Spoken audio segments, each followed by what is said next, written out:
Khan global study centre के संचालक व उनके अंगरक्षक के खिलाफ जो है पटना के निचली अदालत में मामला चल रहा है।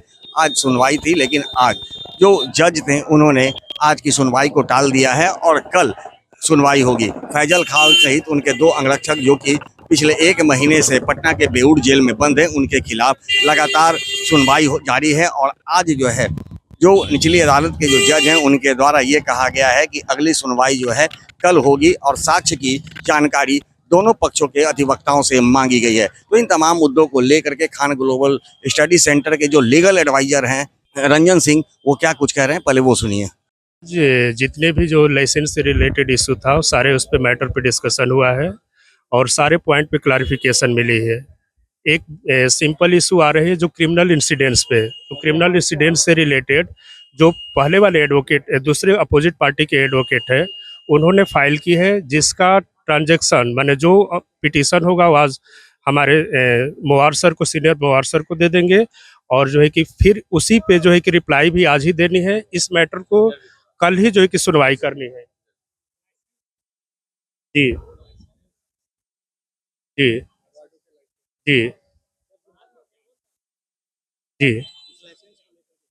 लाइसेंस है कि उसका कंडीशन है कि जो है कि 2 महीना पहले लैप्स हुआ था, तो लैप्स हुआ था तो उसका प्रोविज़न है कि जब जैसे मैटर लैप्स होती है तो 2 महीने के अंदर जो है कि या 6 महीना टाइम टाइम दिया जाता है, जिससे कि आप फिर उस चीज़ को रिन्यू करा सकते हैं। तो वो ऑफेंस है, बट जो है कि वो रीजनेबल ऑफेंस है, जिस पे बेलेबल ऑफेंस है, तो उसमें ऐसा कोई प्रोविज़न है कि वो सिंपल तरीके से उनको बेल मिल सकती है।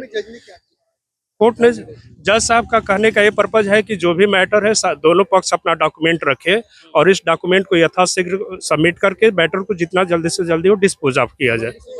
अगली सुनवाई इसी पर्पज की वजह से देखते हुए जज साहब बोले हैं कि दोनों पार्टी अपना अपना डॉक्यूमेंट शेयर कर दे। इस मैटर को हम कल ही सुनेंगे। कहा जा रहा था कि दूसरे स्टेट का लाइसेंस है, कमर्शियल है या रेसिडेंशियल लाइसेंस, इस तरह की बातें सामने आ जी, जैसे कि ये लाइसेंस इनको तीन स्टेट के लिए मिला है, जैसे दिल्ली है, उत्तर प्रदेश है और एक और स्टेट है, बिहार है। और एक ट्रेवलिंग लाइसेंस होती है। ट्रेवलिंग लाइसेंस होती है कि जब भी हम बॉडीगार्ड रखते हैं तो हम एक ही स्टेट में नहीं रहते हैं, सारे स्टेट में जाते हैं, तो उसके अकॉर्डिंग इनका वैलिड है, वो आप आ सकते हैं, जा सकते हैं। उनका बस यही कंडीशन है कि जो लैप्स हुआ है जो 2 महीना पहले, तो फिर वो रिन्यू करा लेंगे, तो वो कोई बड़ी इशू नहीं है।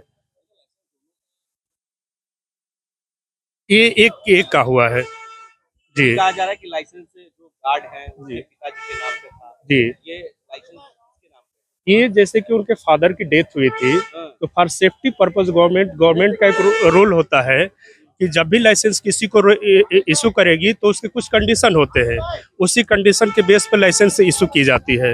हम ऐसे किसी को लाइसेंस इशू नहीं करेंगे, तो बस सामान्य नॉर्मल क्या हो। ये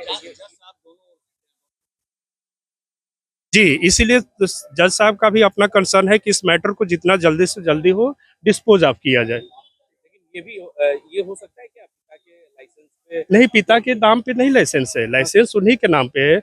उनके पिता की हत्या उनके किसी पर्सन ने कर दी थी, तो इनके भी डेथ का वो डर था, इस वजह से इन्हें लाइसेंस अलाउ हुआ था ताकि इनकी सेफ्टी बनी रहे।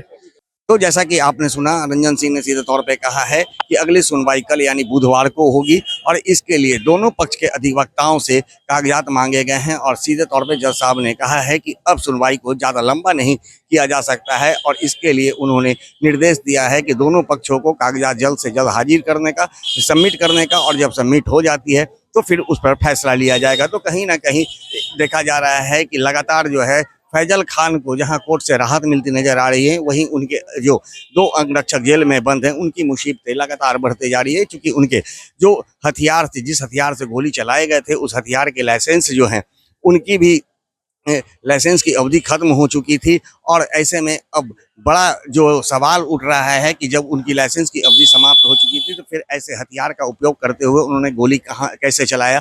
तो कहीं ना कहीं अब निश्चित तौर पे ये देखा जा रहा है कि एक और जहां फैजल खान को निश्चित लगातार कोर्ट से राहत मिलते नजर आ रही है, तो वहीं अब उनके अंगरक्षक की मुसीबतें बढ़ती हुई नजर आ रही है। फिलहाल अगली सुनवाई में क्या कुछ निकल करके आता है वो तो आने वाला समय ही बताएगा। सहयोगी आनंद के साथ Gyanand Verma, ABI nation news, Patna.